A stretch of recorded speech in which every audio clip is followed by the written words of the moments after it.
Today I want to talk about the concept of redistribution of capital. This is something that comes up all the time when people want to cry about socialists and Marxists and commies. You know, they want to take all the stuff the rich people worked hard and earned, and they want to give it to the poors. They want to help people who are poor by taking away the incentive to earn from the rich. Okay, this is too rainy. Okay, that's not as rainy anymore. Anyway, I want to kind of talk about this guy. This guy is the current CEO of Starbucks, former CEO of Chipotle. So anyway, this guy's hiring made national news because of his compensation. He got $90 million across like the first 4 months of his employment was part of the contract, plus like a $250,000 private travel budget. And his compensation is a tax dodgy $60,000 a year or whatever. However, they got to make it so that he doesn't have to pay his fair share. Anyway, within 2 months of this guy starting, lays off 1,100 people in the headquarters of the business. This is redistribution, plain and simple.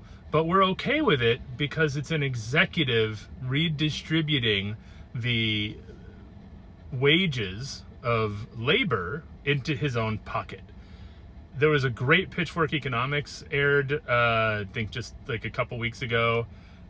Pitchfork's one of my favorite podcasts.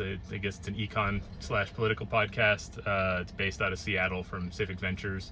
Anyway, the podcast was talking about how, once upon a time, mass layoffs or layoffs in general were considered shameful leadership failures.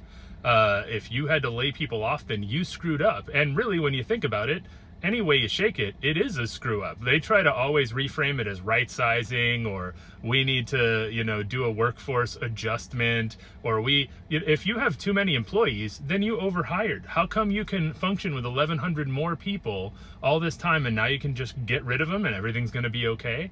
It makes no sense that these people are rewarded, that Wall Street essentially is at war with labor because they're rewarding bad leadership for taking people's jobs, because Wall Street's figured out the game.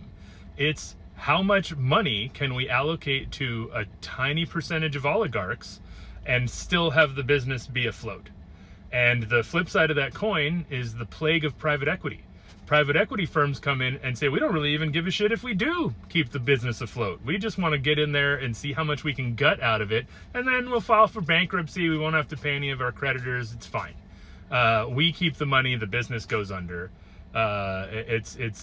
You can see it in all the sort of popular media. Oh, millennials killed Red Lobster. No, private equity killed Red Lobster.